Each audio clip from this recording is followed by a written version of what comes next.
ሰላም ውዶችዬ እንዴት ናቸው? እግዚአብሔር ይመስገን ሰላም ነኝ።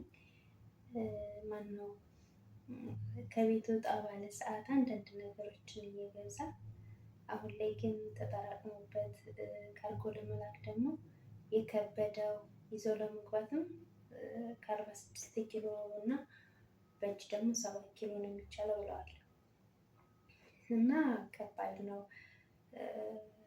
በካርጎ ለመላክም 8 ብር 8.50 ምናምን ነው ብለዋል። ስለዚህ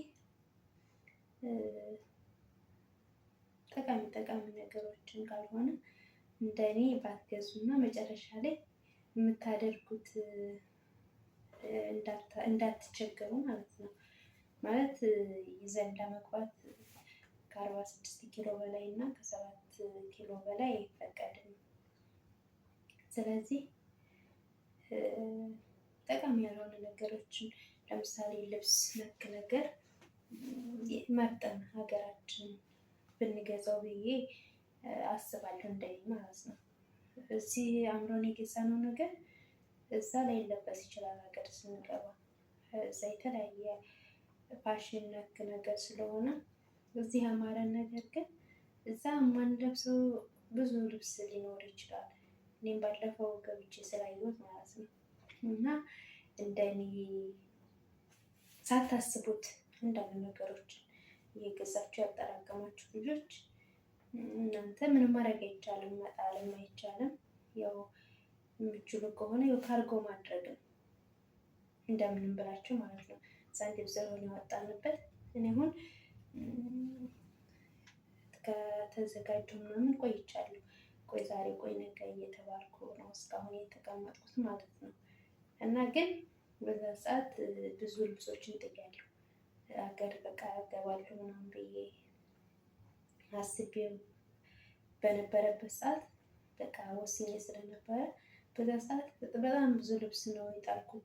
ለዛ የካርጎ ብር አላወጣም ብዬ ማለት ነው። ግን ያው አንዳንድ ጊዜ መዳሞች ቆይ ዛሬ ቆይ ነገ እያሉ ያዘገዩናል እና አሁን ላይ ምነው ባልጣልኩት ያልኩት ልብስ ካለ ብርድ ልብስ ነክ ምናምን ማለት ነው። ግን የሆነ ነገር ከሆነ በኋላ ምንም ማድረግ አይቻልም። ለወደፊት መጠንቀቅ ነው እንጂ።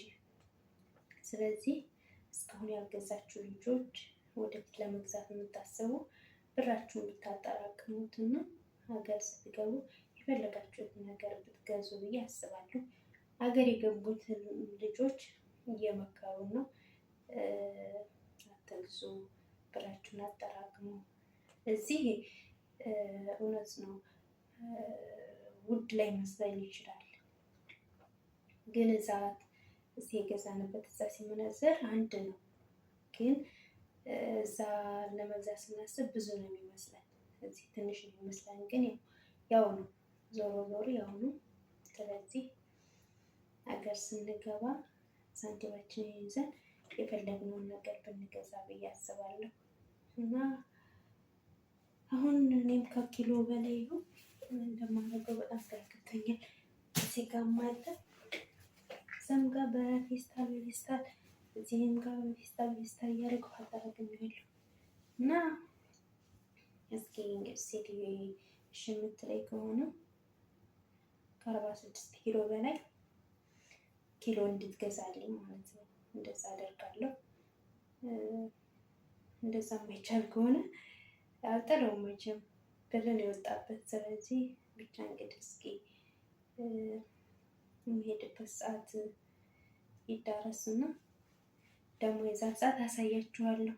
በተረፈ ሳንቲማችሁን በእጃችሁ ያዙና ነገራችሁ አሁን ላይ ሀገራችን ሁሉም ነገር አለ የምንፈልገው።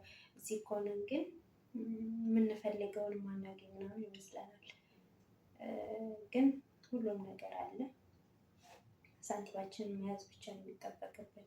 ሳንቲማችንን አጠራቅመን ይሄን እንገዛበታለን ያልነውን ሳንቲም በማጠራቀም ሀገራችን ይዘን ገብተን የፈለግነውን ነገር መግዛት እንችላለን ማለት ነው። እግዚአብሔር አምላክ ለቅድስት ሀገራችን ያብቃን። ሰላማችሁ ይብዛልኝ።